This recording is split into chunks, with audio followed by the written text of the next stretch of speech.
Good afternoon, this is Andrew Mount for GG. I'm here at Southwell ahead of a 6-race evening card on Tuesday the 18th of February. Now if you look very close behind me into the betting ring, you can see them scraping the last of the blood off the floor after all 7 favourites won here last week. Not many bookies are keen to get here early today, although I have seen Morley Taylor lurking around, keen as ever. Now we could have an 8th consecutive winning favourite in the opener, the 5:30, in the shape of Lucifer, now trading at odds on, having been available at 5-2 with a rule 4 last night. He won well over course and distance last time and is likely to take the beating from a good draw under Ben Curtis. However, maybe we could just throw a couple of quid each way at Zuckerberg at a big price. This one was a bet for me on his final start for Ivan Furtado in a Wolverhampton nursery last year. However, he cut out the early running towards the inside rail where the surface was deeper and was always struggling after that. Since then he's changed yards, he's now with Stella Barkley, 2 runs for Current Connections. He needed the first of them when well beaten 8th of 9, but showed a lot more last time out. And although he's drawn in stall 11, if he gets out and gets a prominent early pitch, then Zuckerberg could give us a run for our money. Now in terms of the track bias, I've walked the straight, the wind is mostly behind them, perhaps half across. So if you're leading on turning in, you're probably going to have a bit of an advantage of being wind assisted. In terms of where the track's quickest, I'd ideally like to be far side of centre, where the tractor tracks have compressed it and it's a little bit quicker. In the final half furlong there's nothing in it, so if your horse is in the middle and then veers left towards the far side of the closing stages, don't be too worried. You'll have to forgive me now, I'm just going to talk over the noise of the tractors who are rolling the track after we had some workouts here a little while ago. Now moving on to the 6 o'clock, interesting race here, and I've gone for Gem Scuttle in my blog on GG.CO.UK for the Declan Carroll yard. Now the yard's not been in a great deal of form of late, but this one's run 2 really good races over 7 furlongs here the last twice, both times against the draw bias, finishing 2nd from stall 9, then 3rd from stall 10. He's coming back to 6 furlongs for the first time in his career.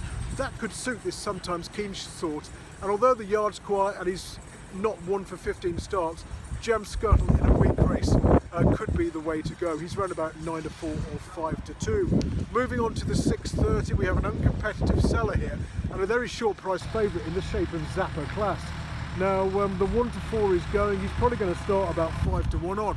And the more I look at this race, the more I think he's just going to bolt up and win easily. Now I'm looking to play the race without the favourite, but again that's tricky. Glacier Fox for Michael Chapman, who's had 1 placed horse from 67 runners here at Southwell in recent years. He looks up against it. Carolini's been off the track for 522 days and has never raced here. And Robot Boy was 2nd over course and distance a couple of runs ago in a handicap, but he was well drawn, and his stable's gone a long time without a winner, that of Marjorie 5. So probably Robot Boy to finish 2nd, but he's 7-4 on in the betting without market, and that price is under pressure. So it's a no play race for me. Moving on to the 7 o'clock and the second bet I put up on my blog and my nap today, and that's Astro Jack for Carl Berg. He was hugely impressive when beating Robot Boy over course and distance and a first-time visor on his penultimate start. After that he went to Newcastle and ran over 6. He went off too fast on a wind-affected track. That race was run to suit the closers, and he's just not lasted home. His jockey also reported that he ran flat, but I think it was the fact that he did too much too soon on a track that was eating front runners alive that was the reason for the defeat. Coming back to Southwell from a good draw in stall 3 of 7, I think Astro Jack's going to take the beating. Sar Hex, a very fascinating rival, switched from Mick Appleby to Amanda Perrott after changing hands for 25 grand, and is also well drawn. Joe Fanning on board this course and distance winner, and he's got a great record for the Perrott yard, but I'm sticking with Astro Jack. Moving on to the 7:30, this is another tricky one, but I got a couple of suggestions here at prices. One of those is Lady Carduros, who was a real eye-catcher here last time out, when starting from the worst of the draw and was stuck out wide in the early stages and then switched towards the inner where it was deeper in the closing stages. Yet she still managed to get the best last time out speed figure from raceform, albeit a low lowly mark of 94 for that effort, despite veering all over the track. So maybe if she runs a truer course tonight, Lady Cardoros could give us a run for our money and is a place pot only suggestion. Also, Mountain of Stars has to enter calculations.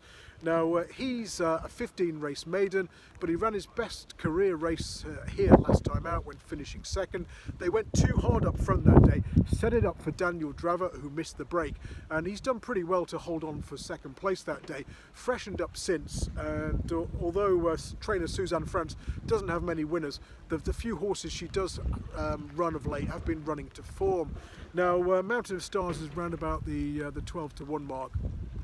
And again, just a sort of small each way or place pot only suggestion. Moving on to the last race, this is an absolute killer. Really difficult. Hugh Taylor's tipped up Cage Lightning, made a good case for that one, who was unlucky in fourth behind a progressive sort at Kempton last time out. Second in that Kempton race was a horse called Assessor, who should go well here for Joe Fanning. Pumblechook was 8 into 5 to 2 earlier on, since has drifted out back to around about 7 to 2 and is a horse who's been struggling to win.